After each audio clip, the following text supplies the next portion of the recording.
Okay. All right. So good afternoon, everyone. My name is Christine Bitzer. I'm the director of Seabury Care Management, which is one of the programs within Seabury Resources for Aging. I don't know how many of you are familiar with Seabury Resources for Aging, but we are a larger nonprofit that has been around for 100+ years.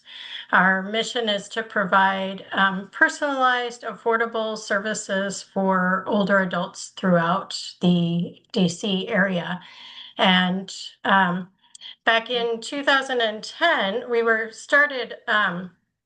started out back in 1924 as the Episcopal home, and we had a connection. We've had a connection since then with the Washington Diocese of the Episcopalian Church. But then in 2010, when we acquired Seabury at Springvale Terrace, we also then had a relationship with UCC.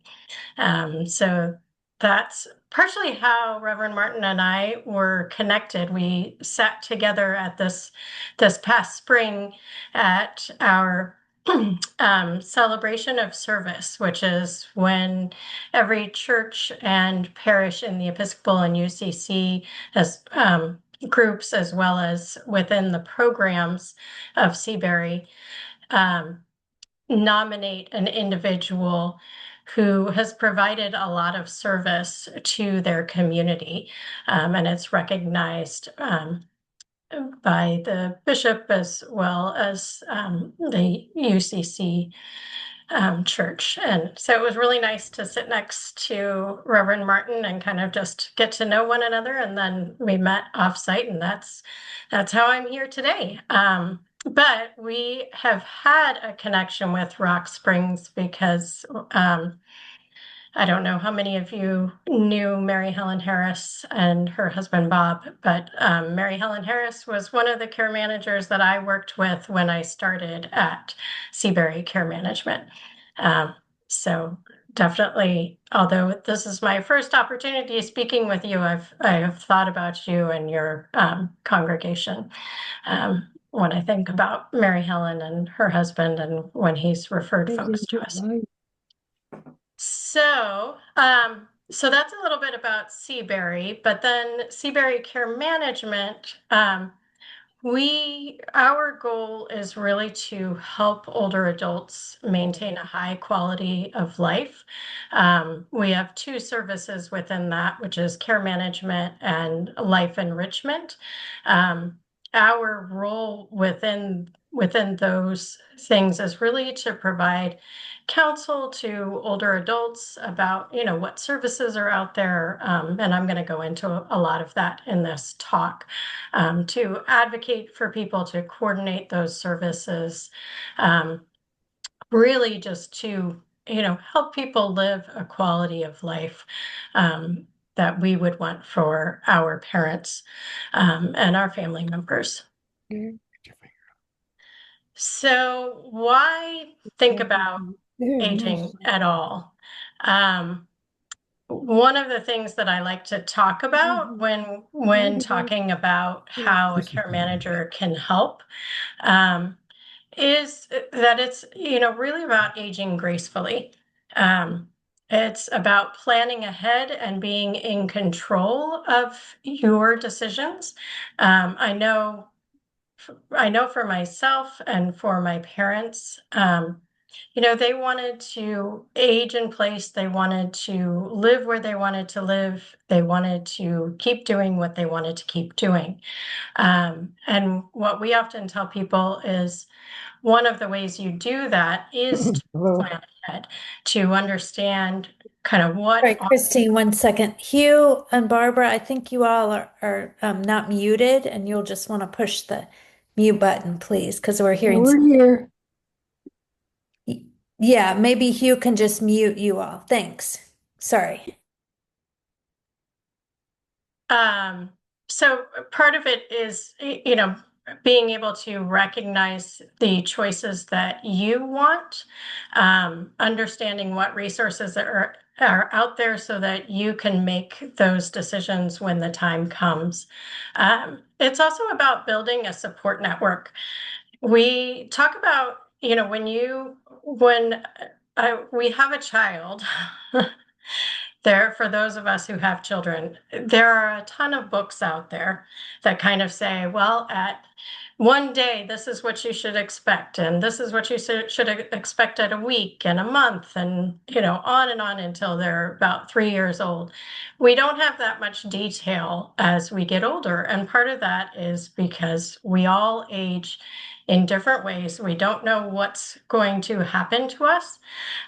So part of this is also about building that support network so that when something happens, you have people that you can reach out to, whether these are paid providers, whether these are family and friends, but also within the healthcare system. Who do we reach out to?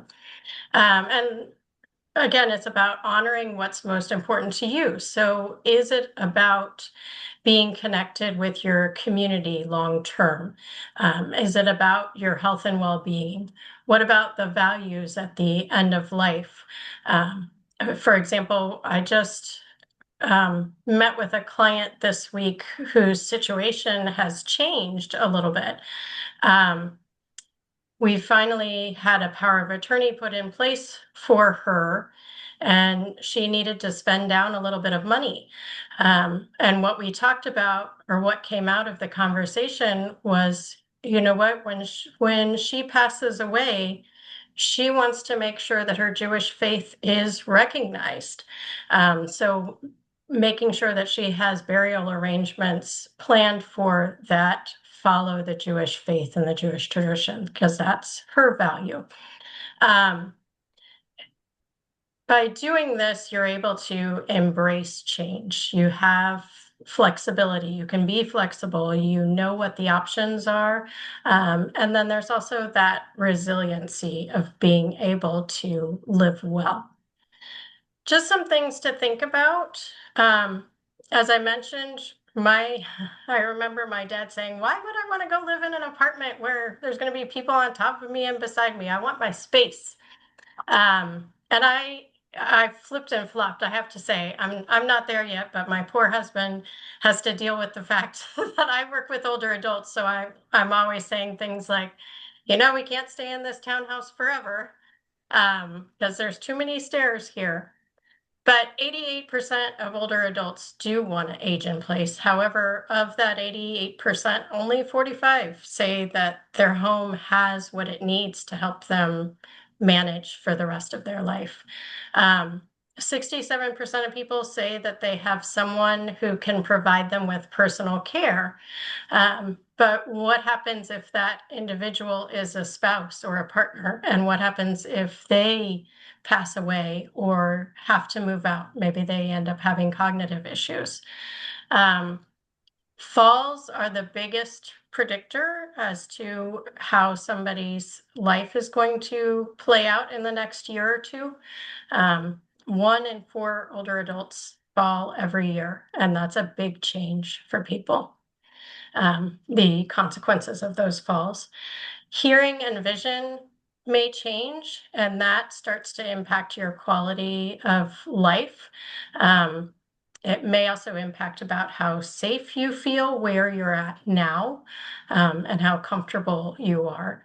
I know when my mom, she doesn't live, she lives outside of the area, but when she doesn't have her hearing aids, and I know she doesn't hear me when we walk in. And I know she doesn't hear me when I forget my key. We just went to visit her. They're a couple hours, she's a couple hours away. My dad passed away. I forgot my key this past weekend. Fortunately, we did arrive when we were expected. We didn't have any stops with the small kids that I have. With that hearing and vision, as well as our reflexes, sometimes driving becomes an issue. The amount of driving issues among older adults 65 plus are increasing. Some of that is just because it's a larger population, but it's also due to these changes that we have as we get older. By 2030, it's predicted that 60% of older adults will have a chronic medical condition. So this often leads to needing more care. And again, we all know the percentages of how things are changing. So why does someone reach out to care management? Well, oftentimes it is following a crisis or something that has happened. So somebody may be hospitalized, and they're told, you really can't go home, or you really can't go home without any help to where you're currently living. So how do we adjust to that?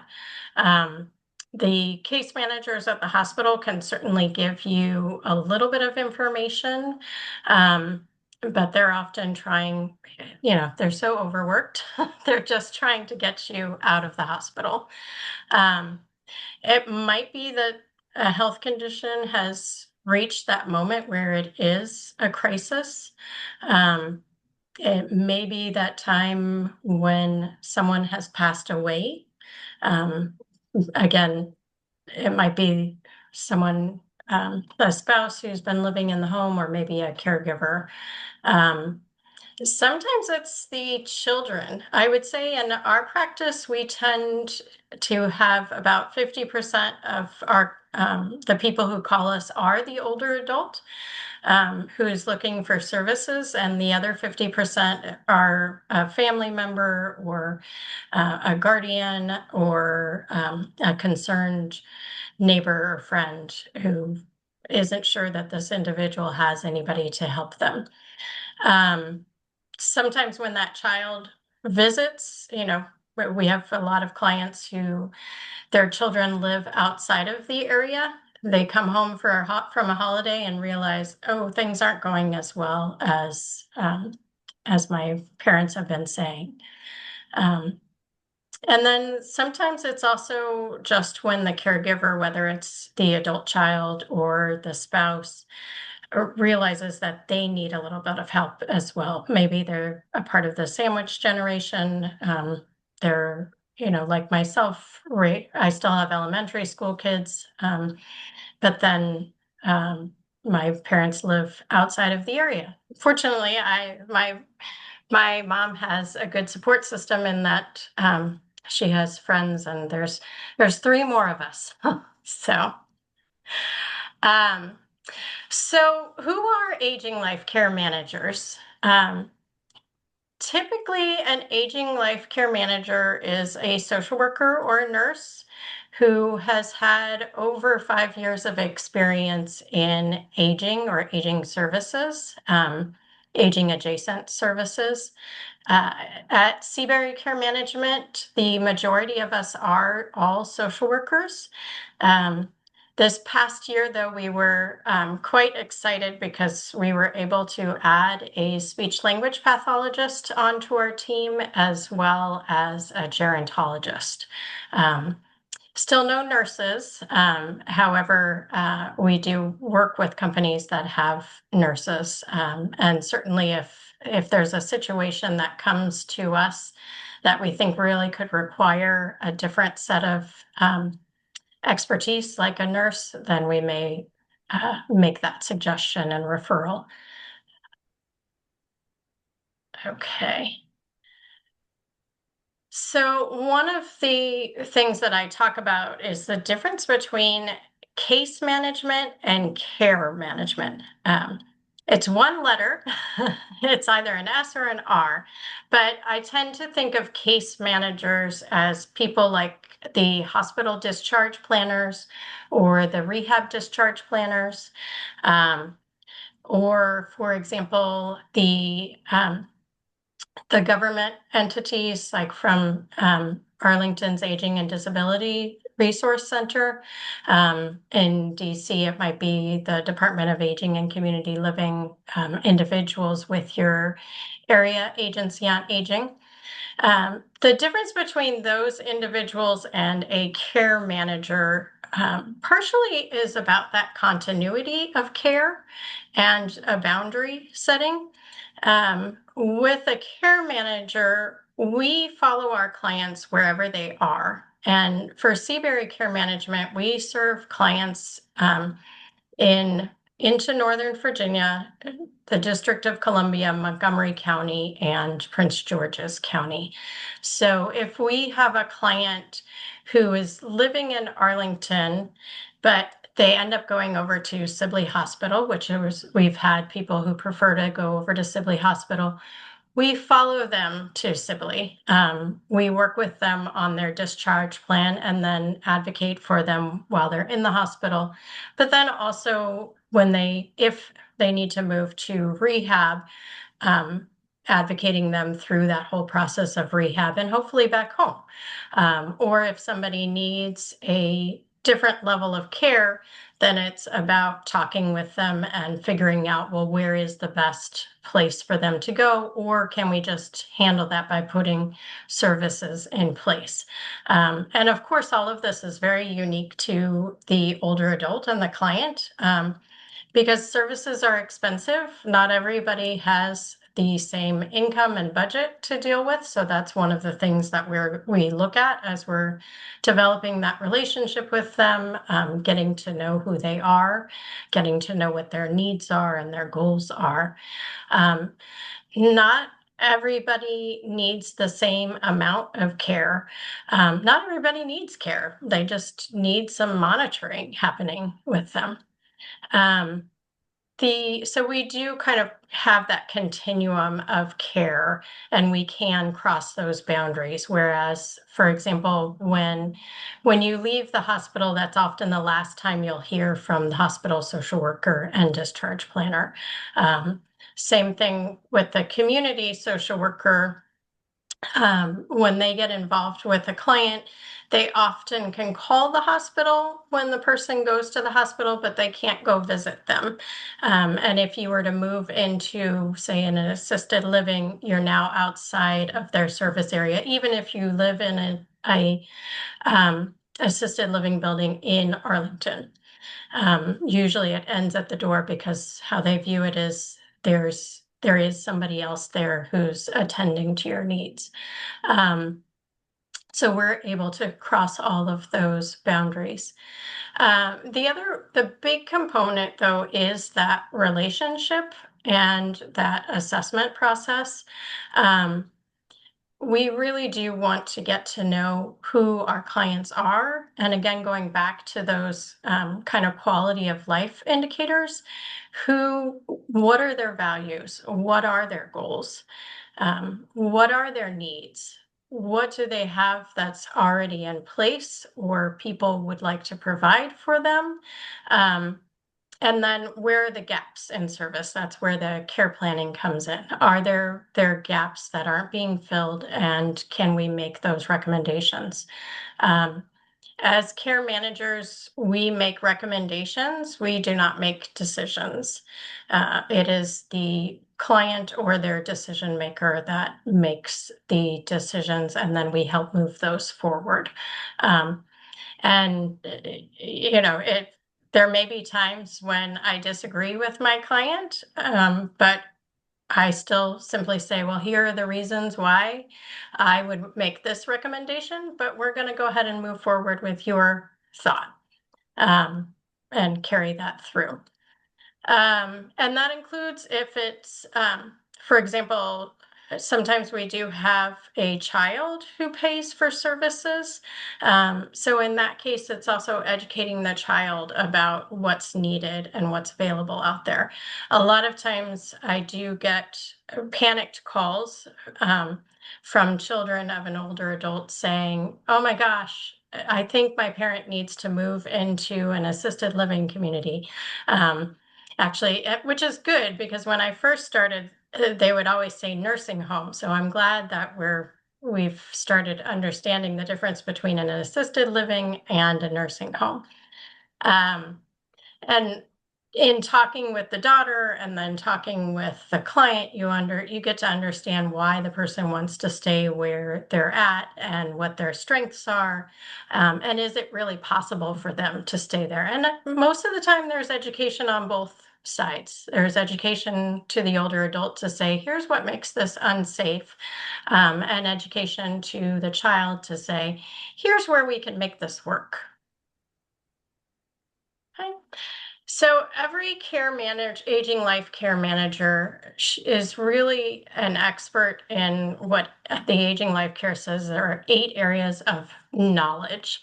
And I thought I would just kind of run through that and give you examples. It will get bigger on the screen as I pull it up one by one. I'm not sure why it came out so small, but not to worry. It will be big in just a moment. So the first one is that crisis intervention that I mentioned earlier. It is when something has suddenly changed. Our role is really to mobilize a response. So at Seabury Care Management, we make people aware that we're not an emergency service. You should always call 911. But perhaps your power of attorney and us are the second call that you make.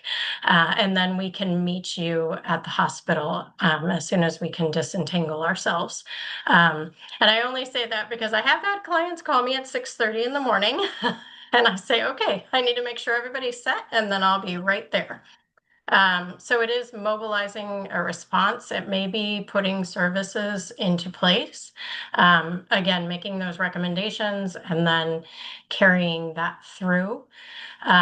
It's about helping kind of sometimes during the crisis, it's about um, putting the terms from the hospital or the rehab into layman's terms and to be able to clarify what people are saying. For example, I often get the call about my client maybe in the hospital or maybe it's a new person and they can't go home without 24-hour care. Um, so then it's reassuring the family. This doesn't necessarily mean 24-hour care for the rest of your life. This means let's be safe and put in 24-hour care. And then let's monitor that. How are they doing that night? Or if they can't afford 24-hour care, what are our other options to be able to do that? We really are the boots on the ground. So again, it's being with the individual, whatever is happening at that moment. Um, Health and disability is another big section, as you can imagine. Although I shared about quality of life, we spend a lot of time in medical appointments. We spend a lot of time talking with doctors, and sometimes even calling insurances or looking up, who is it that your insurance will pay for? Sometimes it is giving some information about what they can expect insurance to pay for, particularly Medicare, and then the difference between Medicare and Medicaid. And sometimes it's even getting in the weeds on the VA benefits and the GIHA benefits. And sometimes, in all honesty, it's not that we're the expert, it's because we know where to find the expert and we know which questions to ask. When you're talking about health and disability, you're also talking about changes in an individual's ability to handle their activities of daily living or their instrumental activities of daily living. So activities of daily living are things like bathing and dressing. Are there things that will help the individual still be able to do this on their own? We may partner with a physical therapist or an occupational therapist to kind of find ways around this. I've always been amazed. I had a client who had some form of dementia. It wasn't Alzheimer's because it also impacted her eyesight, and her vision and her ability to kind of more so than regular aging, depth perception, etc. And the OT had some fabulous ideas on how to label things in such a way that she could still see it enough to make the right choice. So she wasn't scalding herself, say, when she got into the shower. It may also be about transportation. Is somebody still safe to drive? Should we get them an assessment with an OT who specializes in this and who can make recommendations as to, what, this person is safe to drive, but they need X, Y, and Z. Or maybe it's just a good idea to look at what other transportation options there are out there. When you're looking at health and disability, of course, a big piece of that too is if there are cognitive changes. How do we need to go through the whole process of knowing what type of dementia or having an idea of what type of dementia this is? There's been a lot of progress made in diagnosing Alzheimer's disease, as you probably know. There's also medications that can help with that, but sometimes these things aren't affordable for people. Sometimes they aren't the medications don't work with them. For some people, I've had certain clients who have said, you know what, I'm fine with where I'm at, and but I can't handle running to the bathroom and having explosive things happen to me. So they may make a different choice. So it is advocating for the client. It's also making sure that they're comfortable in their space. I personally think that even clients who have cognitive issues can express and add to the decision making.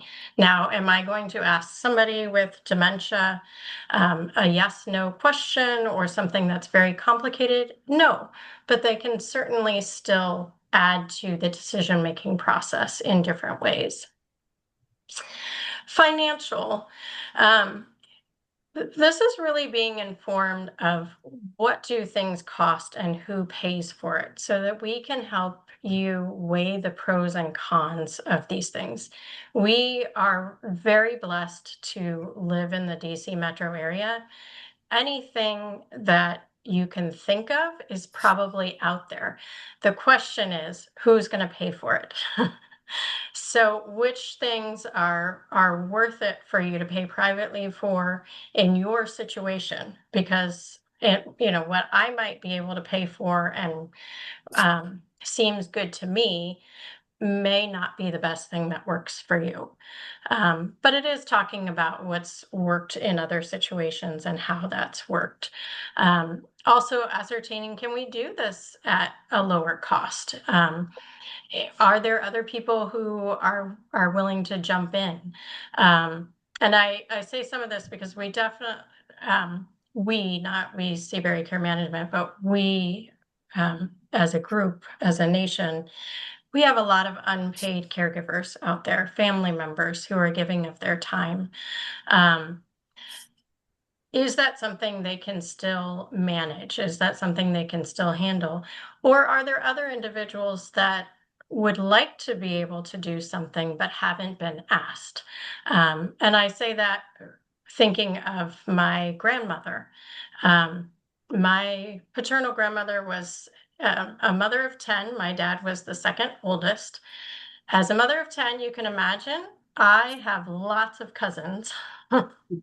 I never did live near my grandmother, but I asked my aunt, what can I do for grandma that's actually worthwhile, that she would appreciate? And she said to me, you know what? She really loves getting her hair done, and it's something that's kind of costly. And I was like, I can send a check every once in a while so that she can go get her hair done. I'm perfectly happy doing that.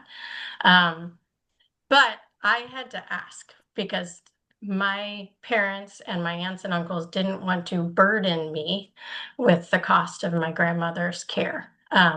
So I just did it as a gift and said, you know what, this is what I'm doing for her. So it's also just kind of looking at that whole support system to say, is there anybody else out there that might want to help with something? Sometimes it's referrals to financial planners or estate attorneys to start the planning for the future. There's also something out there called daily money managers, which is fabulous. Um, one of the two things that I find really become difficult for people are medication management and managing their checkbook. And it's not that they can't do either of them, it's just that people need a little bit of extra help, kind of just taking a good look at it to make sure that everything's okay. And that's what a daily money manager does. So we have frequently worked with daily money managers. I spoke a little bit, I mentioned that we refer to elder law attorneys just about estate planning.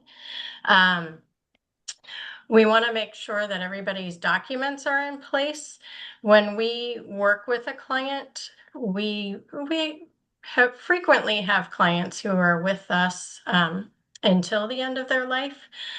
We frequently are the individuals who get called again because maybe the family is on the other side of the country, or maybe they're not on the other side of the country, but they're juggling a lot. So we like to have that information. If we're there advocating for the client, we can go into the hospital and say, here's the power of attorney, here's who needs to be helping with these decisions. Um, and occasionally, we do have clients who are under guardianship, um, meaning most of the time that's when somebody didn't have a power of attorney put in place, and now something unfortunate has happened. A lot of our clients who have guardianship are under financial guardianship because they were scammed, and a guardian had to be appointed to take help with the rest of their finances. Housing, again, most people want to stay in their own home, or they want to downsize to a manageable condo or apartment. So what do we need to look for? What do we need in place to stay in place? Um, but I think it's important for people to understand what else is out there. What's the difference between an independent living and a condo? What's the difference between assisted living and memory care, or assisted living and nursing care, which would be in the same facility or community as a rehab. This sometimes is also what's affordable out there. Again, knowing those price points of, is there affordable are there affordable places to move into? One of the nice things that has happened in the district, a little bit it's always kind of been in Montgomery County, but not the way the district has been doing it. And it has not really transitioned over to Virginia as much. The district now has 5 or 6 assisted livings that will accept what's called a Medicaid waiver. The Medicaid waiver is supposed to provide services that would be provided in a nursing home, such as the home care in your own home. It's never 24 hours like it is at a nursing home, which sometimes is the crux of the matter, is what happens overnight. But it's nice because these are larger buildings and can support individuals. Over here in Virginia, I live in Virginia as well. We don't have that to offer. We have some similar things, but it's not to the extent that DC has yet. Family. One of the things that we are experts about is navigating these family dynamics, really supporting the older adult. I'm not sure that I've said today is, but what I tell all of our clients or our potential clients, our client is the older adult. It doesn't matter who's paying for the service, the older adult is our client. Now, obviously, we have to respect respect the payer and their decisions as well. But our role is to really advocate for the older adult and what their wishes are. We also we have a couple of support groups. You might find other aging life care managers also have support groups. One of the things that we do is we often monitor. So once we are involved with a client and we put services into place and we've kind of stabilized the situation, it is about that ongoing monitoring. So you can figure out, okay, well, what might be coming down the pike? And then providing that guidance on decision making, pros and cons. As you might imagine, a aging life care manager really needs to know what resources are available and or where to find those resources. Another big key, of course, especially in this area, is navigating veterans benefits. And then, as I've mentioned throughout this entire thing, it really is about advocacy. How do we bring forth the client or the older adult's goals? How do we have the healthcare providers really inform the clients about what's going on, or inform the family about what's going on and help them make a decision? One of the things you may or may not realize, I've had some family members say to me recently, in fact, just this morning, I had a family member say, well, you know what? I don't think we need you as often now that our loved one is in the assisted living because they're getting a lot of activities and they're being engaged. And I had to write back and say, I agree on paper. And what's in the assisted living um, indicates that your loved one should be doing a lot of activities and should be engaged. But part of the reason why our life enrichment specialist was in there is because nobody actually wakes him up for yoga class. It's the LES who wakes him up for yoga class and make sure that he can actually hear while he's in yoga class.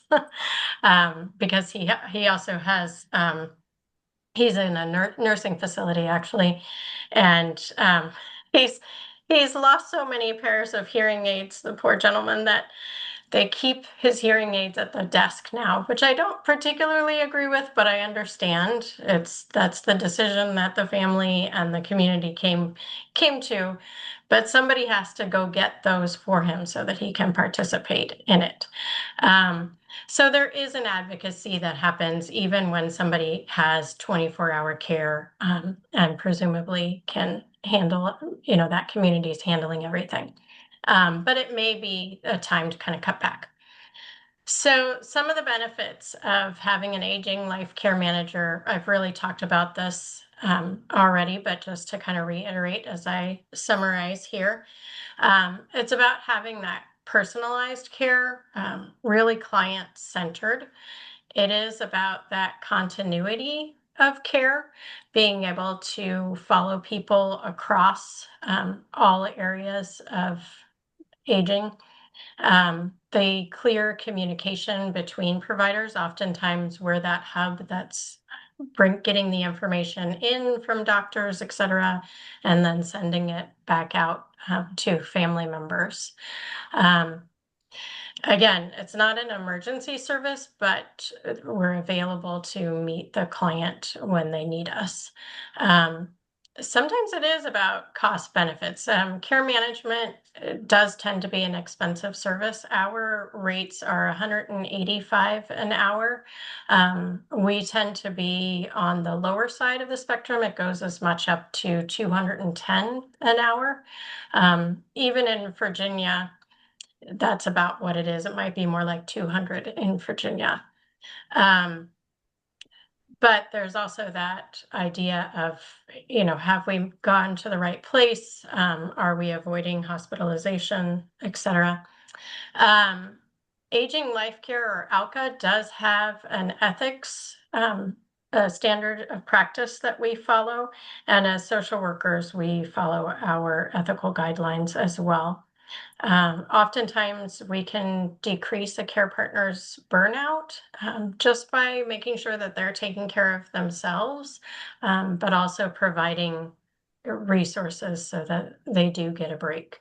Uh, it can be a time saver, not having to sort through everything, but rather just sort through what's already done. We typically, when we're looking at resources, I do like to confirm what the latest prices are, et cetera, but I already know where to look. Um, it's about the education of the caregivers and the clients, the care partners and the clients, knowing what resources are out there, being able to navigate the system. And what we hear most frequently is that about the partnership, that it's really about having someone else right there beside you that you can call and ask questions of as things change. So when you're looking for an aging life care management agency, which you can do by going to aginglifecare.org, um, it's understanding if their mission and values match with your mission or with your values, excuse me. What is their service location? In this area, there are a lot of care management companies. That go all over the place. I would say that those in Virginia tend to stay in Virginia, and those in DC and Maryland tend to stay in DC and Maryland. We're one of the only ones that go to all three areas. Make sure you know kind of what their fee structure is and invoicing. In my experience, I have not seen that insurance will pay for this. Sometimes a long-term care insurance policy will pay for an hour a month of this, but typically it's private pay. What we try to do within Seabury is to have some equity fund slots that will reduce the cost for individuals. We are seeing much greater needs in that. And so things don't move that fast, just to be honest with you. Um, and understand, what are the expectations of the care manager? Do they have on call and after hours? We do offer on call. So Monday through Thursday, whoever's assigned as the primary care manager, they triage what happens after hours. Again, they try to set it up so that things are pretty much taken care of after business hours, but sometimes things happen. So it's triaging that after hours. And then all of the care managers rotate on call from Friday at 5 until Monday at 9. And then it's also talking about what's the best communication method for you and for the care manager. Do you want to see things in writing? Do you just want a phone call? How do you want that? Before I get to questions, I realize I did not talk about our life enrichment services, so I'll just mention that quickly. All of our care managers, as I said, are master's level licensed social workers, except for those two, the gerontologist and speech pathologist. But our life enrichment specialists, they are concierge companions. So they work with the care manager really to engage and bring out the older adult. It may be re-interesting. Interesting. I don't think this is a real sentence here, but it's re-engaging them in things that they used to be interested in, and maybe they haven't been able to, given the different changes that have happened in their cognition or maybe in their physical status. For example, we had a painter who loved to paint, but his cognition had been such that he had not been able to be really engaged in that piece. So part of it was, bringing that back to him.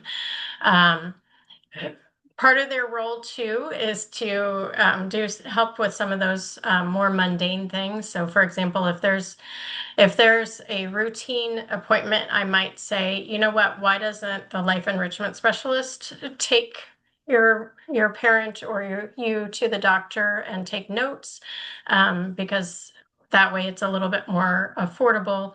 But if it's the first time I'm meeting the doctor or this is a new situation, I want to be there as the care manager.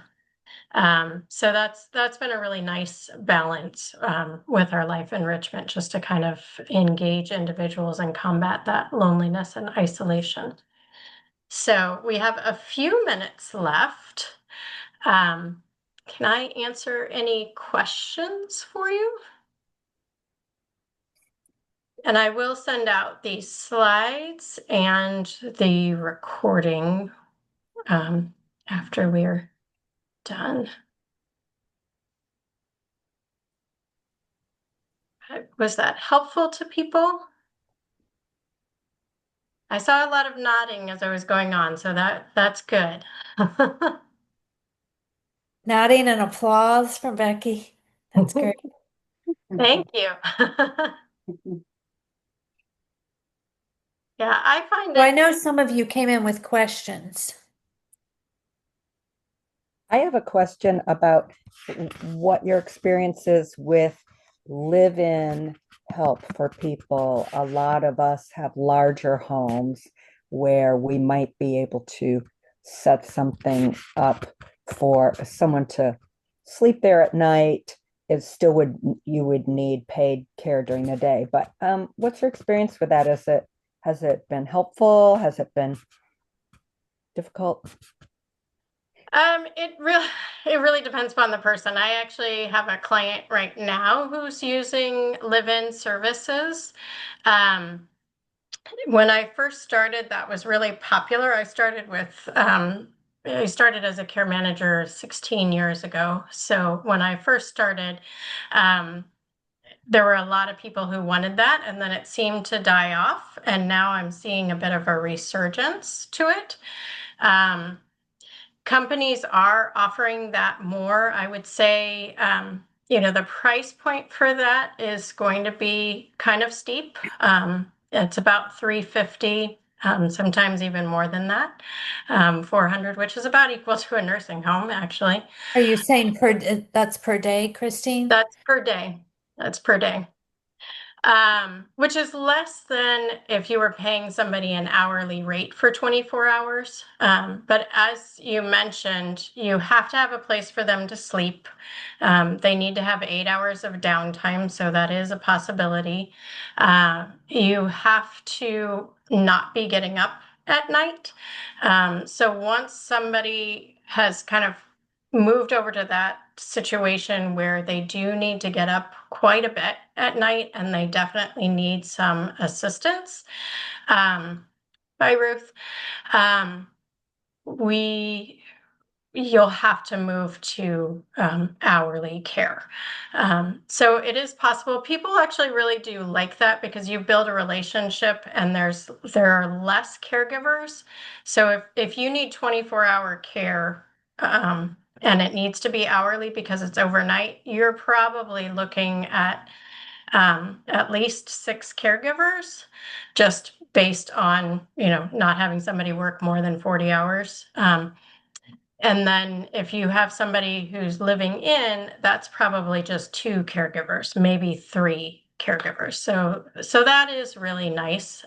It can definitely work if that's something that is a possibility in your home. I would definitely say, yeah, look into it. Um, the I think the other thing to look at is if you have long-term care insurance, how much is that going to pay? Or would it pay? One of my other clients, I just realized, she moved into this beautiful continuing care retirement community with the idea of starting an independent and then moving on to assisted and nursing or rehab if she needed it. And when she made that decision, before she showed me anything else, she came on board right at that time that she had already signed the paperwork. It turns out her long-term care insurance doesn't pay for assisted living. It pays for help in the home. So, and it's about the rate of a live-in caregiver. So I told her, I was like, flat out, I'm probably never going to suggest that you move on to the assisted living. you might not have wanted to anyways, because I also find that people move into communities and then they never want to move into that next level of care. But I told her flat out, I'm probably never going to suggest that you move into assisted living because it wouldn't make financial sense for you. So, yeah, Lisa, it just depends upon your situation. I think that's definitely a possibility. And with all caregivers, if you find a caregiver on your first foray out, you are blessed, and you just thank God for that. um, the reality is, it's probably going to be some fits and starts, and it may not happen. You might have a really good person who ends up going to school or having something else happen. Um, and you just got to be patient with it. We prefer, we recommend people use agencies just because there's a lot more protection. People do like to pay private pay because that reduces the cost. That does take a lot more coordination. Sometimes we can help a little bit with that, but it is a lot more costly in that somebody has to coordinate that. So those are some things to kind of consider as you're looking at it.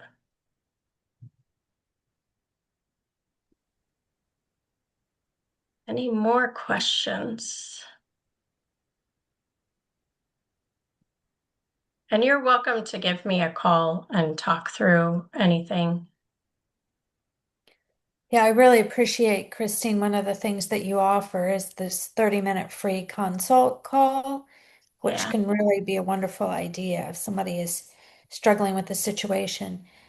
I know some people here are caring for or they have loved ones in another area. So would you, in that case, recommend that they look through you had the lead in your slides about how to find the agency in that area and that they look for that criteria that you laid out? Yeah, and certainly if you wanted to shoot me an email, just where your loved one is, I may also be able to provide some recommendations, just on people that I've met at the Aging Life Care Association conferences. But I do think heading over to aginglifecare.org, they have a Find Your Care Manager, and you can click on it and put in a zip code. And it is really enlightening to kind of look through the website and to call and just find out some of those criteria.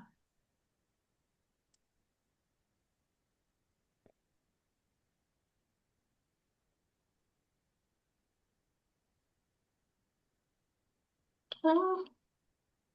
Any other questions or comments?